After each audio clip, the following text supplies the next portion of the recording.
Shalom, shalom à toi mon frère, à toi ma sœur, à toi mon ami et même mon ennemi. Je suis votre homme servante, la messagère de Dieu, Rachel Bonne Nouvelle Smith depuis Ohio aux États-Unis d'Amérique. Aujourd'hui, nous sommes jeudi le 6 octobre 2022. C'est déjà le 10e mois. Déjà, je m'excuse parce que je devais faire ce message en début de mois, mais euh, ce n'est pas grave. Alors, les bien-aimés, je vais partager avec vous aujourd'hui une parole d'encouragement parce qu'il faut comprendre que ce mois d'octobre, non seulement c'est le 10e mois de l'année, mais également c'est le premier mois dans le calendrier juif, mais le plus important, c'est que c'est le dernier trimestre de l'année. Alors, pourquoi est-ce que j'emploie le mot trimestre? Parce que lorsque même les enfants vont à l'école, le dernier trimestre est décisif. Le dernier trimestre est important parce que c'est là où ça casse, où ça passe. Et les bien-aimés, dans le livre de Deutéronome au chapitre 10, justement, Dieu donne certaines instructions à Moïse de lui apporter des tables. 2 tables parce que les premières avaient été brisées et Dieu voulait réinscrire ces 10 commandements sur ces tables. Les bien-aimés, qu'est-ce que cela veut dire? Le Seigneur a besoin de ton cœur, il a besoin de mon cœur pour rappeler, pour faire un rappel de ce qu'il dit dans sa parole. Le Seigneur a envie, les bien-aimés, que nous soyons des élèves qui revisent leurs leçons, que nous soyons des disciples qui apprennent les commandements du Maître, qui les révisent, qui les méditent et qui les mettent en pratique. C'est ce que le Seigneur a dit à Josué en lui demandant de méditer le livre de la loi nuit et jour. Mon frère, ma sœur, les 10 commandements de Dieu sont appelés la loi morale. Cette loi morale est celle-là qui régit tout enfant de Dieu. Tu ne tueras point, tu ne voleras point, tu ne commettras point d'adultère, tu ne feras point de faux témoignages, tu aimeras l'Éternel ton Dieu de tout ton corps, de toute ta pensée, tu ne feras pas d'idole et tout cela. Les bien-aimés, ces lois-là s'appliquent aussi vrai à celui-là qui n'est pas encore enfant de Dieu comme à celui-là qui est déjà enfant de Dieu. Nous devons les observer, nous devons les réviser. Tu dois examiner ta vie. Tu sais, mon frère, ma soeur, quand les enfants vont à l'école, que ce soit dans les écoles primaires, les écoles secondaires ou les grandes écoles, ils ont devant eux des enseignants, des professeurs et des encadreurs. Alors, ces différents encadreurs et professeurs et enseignants ont l'obligation de leur apporter les enseignements nécessaires. Ils leur apportent les explications nécessaires. Ils répondent même à leurs questions pendant l'année scolaire. Ils les aident à résoudre les problèmes, à faire les devoirs et tout le reste. Quel est leur objectif? Leur objectif est de voir les élèves réussir en fin d'année. Leur objectif est de voir ces élèves passer en classe supérieure. Leur objectif est de voir ces élèves obtenir leur diplôme. Mais il arrive très souvent qu'il y a des élèves qui s'en foutent de ce que l'enseignant dit. Il y a des élèves qui ne font pas leurs devoirs. Il y a des élèves qui n'étudient pas leurs leçons.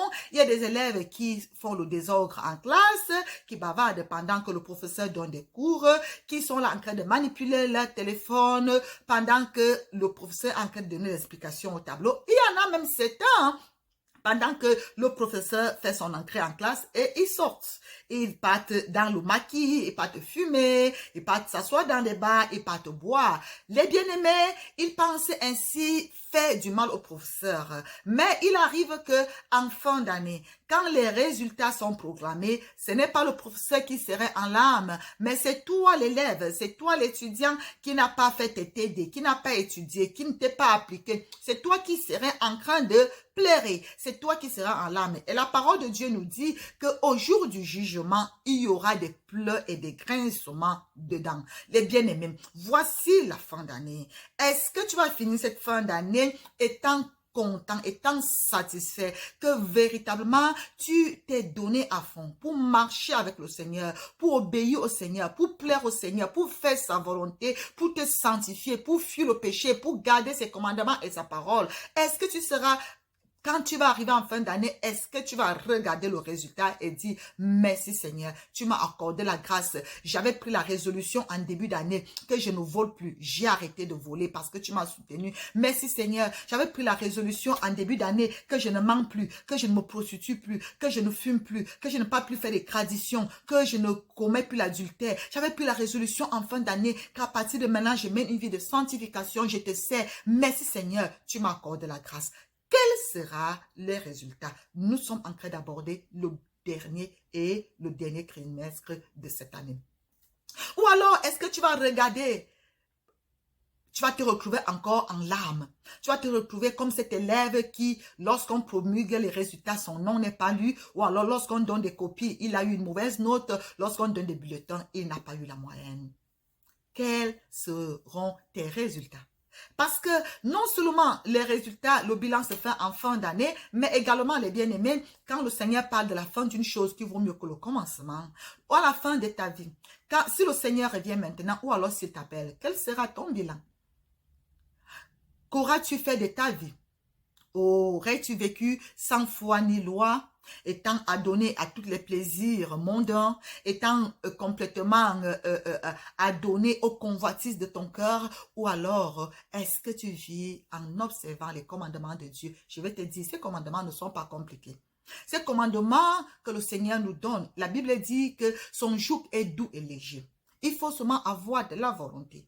Si tu te rends compte que tu as un même problème, tu répètes un même péché, que toi-même tu sais au fond de toi que ça c'est pas bon, mon frère, ma soeur, prends d'abord la résolution et d'abord marre de ça. Parce que quand le Seigneur dit, venez à moi, vous tous qui êtes fatigués et chargés, je vous donnerai du repos, ça veut dire qu'il faut que tu sois fatigué d'un problème, que tu sois fatigué d'un péché, que tu sois fatigué d'une manière de vivre, que tu sois fatigué à chaque année, tu es sur place, ce sont les mêmes choses. Quand l'année commence, tu cries bonne année, tu dis l'année c'est mon année, mais l'année finie, tu es toujours là. Tu n'as pas bougé, rien n'a changé. Tu es même au point de départ. Non, les bien-aimés. C'est comme un élève qui reprend la même classe. Qui reprend la même classe. Parce que, laisse-moi te dire, que la vie, comme j'ai lu quelque part, quelqu'un dit que la vie est un bon enseignant. Il est tellement un bon enseignant que quand tu ne comprends pas la leçon, la vie va te redonner la même leçon. Si tu n'as pas compris que mener une vie de péché, une vie de débauche, une vie de désobéissance, une vie de dissolution, de rébellion envers Dieu, si tu n'as pas compris que ça ne t'amène nulle part, pourquoi est-ce que tu vas continuer à rester là? Tu vas continuer à reprendre la même classe. Tu vas continuer à être au même point de départ. Mon frère, ma soeur, voici venu le moment de prendre ton dernier tournant avec une grande résolution, avec une décision de manière décisive. Voici le moment de dire assez, c'est assez. Je ne veux plus finir cette année étant au même point de départ que les années précédentes. C'est maintenant que tu prépares ta nouvelle année. La façon que tu finis cette année va te permettre d'aborder la nouvelle année dans une nouvelle dimension. Parce que quand un enfant finit bien son année scolaire dans une classe, alors il va aller en classe supérieure. Il va commencer une nouvelle année avec une nouvelle classe, avec de nouveaux enseignants, avec de nouvelles matières à étudier. Il est déjà à un autre niveau parce qu'il a prouvé qu'il a été capable de résoudre certains problèmes. Maintenant, il allait en classe supérieure. Les bien-aimés. Même à l'école, nous voyons comment est-ce que les élèves, quand ils ne comprennent pas une matière, il va prendre les répétiteurs, il va s'associer avec des camarades, par exemple, si c'est la mathématique, il va s'associer avec des camarades qui sont bons en mathématiques, ou en physique, ou en chimie, ou en sciences, pour étudier ensemble. Avec qui t'associes-tu? Avec qui marches-tu? Dis-moi avec qui tu marches, je te dirai qui tu es. La parole de Dieu ne dit-elle pas que la mauvaise compagnie corrompt les bonnes mœurs? Tu as tes problèmes, mais tu peux encore t'associer avec des personnes qui t'entraînent, qui viennent même à ajouter des problèmes à tes problèmes. Où veux-tu aller avec ça? Commence déjà à nettoyer, à faire un nettoyage, autant pour moi, un balayage, un sélectionnage, si ainsi me permettre de le dire, dans tes relations, dans tes connexions.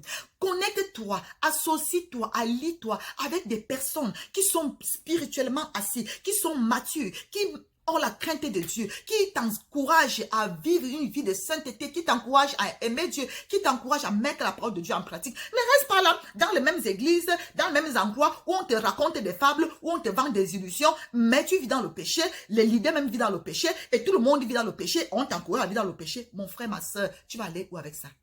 Est-ce qu'au jour du jugement, c'est ton prêtre ou ton pasteur ou ton imam ou ton je ne sais pas qui ou ton marabout qui va venir te juger? C'est Dieu et chacun va passer devant le jugement de Dieu. Le jour des résultats, les larmes vont couler. Voici le dernier tournant. Comment le prends-tu? Voici le dernier virage. Si tu continues à être sans frein, tu vas déraper complètement. Mon frère, ma soeur, je te dis ces choses parce que je t'aime. Je te dis ces choses parce que Jésus-Christ t'aime encore bien plus. Il est mort à la croix pour toi. S'il te plaît, ne continue pas à laisser que le monde et les faux enseignements et les fausses doctrines et les traditions te maintiennent dans la boue, dans la bassesse, dans la perdition. Jésus-Christ revient bientôt. Il peut revenir n'importe quand. Et même s'il ne revient pas bientôt, si maintenant, toi tu meurs, où iras-tu? Où passeras-tu ton éternité? Alors les bien-aimés, ce message c'est pour venir t'interpeller que nous sommes au 10e mois, revois tes 10 commandements, revise tes leçons, commence à les mettre en pratique et tu vivras par ces choses. Parce qu'à chaque fois que quelqu'un venait vers Jésus-Christ et il lui demandait « Que dois-je faire pour hériter le royaume des cieux ?» Il lui demandait « Quels sont les commandements ?» Et Jésus-Christ a dit dans le livre de Marc au chapitre 12, tu peux le lire à partir du verset 28 à 31 par là, il dit, voici le premier, le plus grand commandement Israël. Tu aimeras l'Éternel ton Dieu de tout ton cœur, de toute ton âme, de toute ta force et de toute ta pensée. Et il dit, voici le second qui lui est semblable, tu aimeras ton prochain comme toi-même. Parce que Dieu est amour, il a tant aimé le monde, il a donné. Alors, toi également, tu as reçu le commandement d'aimer. L'amour, c'est le premier et le plus grand commandement de Dieu. Parce que quand tu aimes Dieu, tu ne vas pas aller t'agenouiller devant les morceaux de bois que les gens ont fabriqués ou les morceaux de ciment que les gens ont mis la peinture pour embellir. Non, Dieu est esprit. Il t'a créé, toi tu es vivant. Pourquoi tu pas t'agenouiller devant quelque chose un matériel qui n'a pas de vie? Mon frère, tu es en train de violer l'un des commandements de Dieu dont il est tellement jaloux. Je vais t'encourager à aller lire Exode chapitre 20 où Dieu donne ses commandements au cas où tu ne les connais pas, tel que c'est écrit dans la Bible. Parce que malheureusement, beaucoup de religions ont enlevé les commandements tels que c'est écrit dans la Bible parce qu'ils sont en extrême violation de ces commandements. Gloire à Jésus. Le Seigneur veut que sa parole, ses commandements soient inscrits sur la table de ton cœur, soient gravés sur la table de ton cœur, afin que tu puisses vivre par ces promesses et être heureux. Va lire Deutéronome chapitre 10, tu vas voir que tout ce que le Seigneur attend de toi, c'est que tu gardes sa parole, c'est que tu mettes en pratique, c'est que tu le serves, c'est que tu obéisses, c'est que tu l'aimes et pour que tu sois heureux. C'est pour ton bien. Comme j'ai parlé tout à l'heure du professeur, quand le professeur te donne des devoirs, quand le professeur t'envoie au tableau, quand le professeur te demande d'étudier tes leçons, c'est pour qu'en fin d'année tu réussisses et que tu sois heureux. Ce n'est pas le professeur qui va pleurer en fin d'année. Lui, il a déjà fait sa vie, lui, il a déjà réussi. C'est la même chose. Dieu ne va pas pleurer, même comme ça lui fait mal quand un de ses enfants meurt et part en enfer. Mais mon frère, c'est toi qui vas souffrir là-bas éternellement, ce n'est pas Dieu. Mais tu sais, souvent la joie des professeurs et des enseignants, quand les élèves réussissent, ils sont dans la joie, ils partagent ta joie. Mais cela ne change rien à leur salaire, à leur statut. Même quand il va partager ta joie, ou il va te dire vraiment, je suis désolé pour ton échec, cela ne change rien à son statut. La même chose, quand Dieu nous demande d'obéir à ses commandements, ce n'est pas pour qu'il devienne plus Dieu ou moins Dieu. Non, c'est toi qui as des problèmes, c'est toi qui as besoin de la santé, de la délivrance, de la protection, de la grâce et de la vie éternelle. C'est toi qui as besoin de tout cela. Donc, il le dit pour ton avantage. Donc, il va de ton intérêt de prendre ce que Dieu dit à cœur et de le faire, de le mettre en pratique afin que tu réussisses, que tu aies du succès, qu'il te bénisse, afin qu'il t'accorde sa grâce, qu'il soit avec toi. Et qu'il puisse se réjouir lorsque ce jour viendra, qu'il puisse t'accueillir dans son royaume, qu'il puisse te dire, bon et fidèle serviteur, entre dans la joie de ton maître, qu'il puisse être dans la joie avec toi. La Bible dit qu'il y a de la joie au ciel lorsqu'un pécheur se répand. Est-ce que tu peux comprendre que ça peut te repentir? Mon frère, ma soeur, ne sois pas de ces élèves qui pensent qu'en criant les coups, ils font du mal au professeur, ou en étant désordonnés en classe, ils font du mal au professeur. Tu ne fais aucun mal au professeur. Tu te fais du mal à toi-même. La même chose. Toi qui dis Dieu n'existe pas. Toi qui dis les histoires de Dieu là, c'est pour les rater. Ou alors, non, tu te fais du mal à toi-même. Parce que Dieu existe. Regarde juste la nature. Ça ne s'est pas créé, tout ne s'est pas créé juste par hasard. Tout a été créé de manière très scientifique, très ordonnée et très mathématique et très physique même. Je ne veux pas entrer dans tous ces détails, mais je te dis. Alors, quand tu observes seulement la nature, c'est suffisant pour que tu saches que Dieu existe. Alors, les bien-aimés, arrête donc de donner l'opportunité au diable de te détruire, de te maintenir dans la misère, dans la tristesse, dans l'angoisse. Parce que le jour là, le jour des résultats, il ne sera pas là pour pleurer avec toi. Tu vas pleurer seul.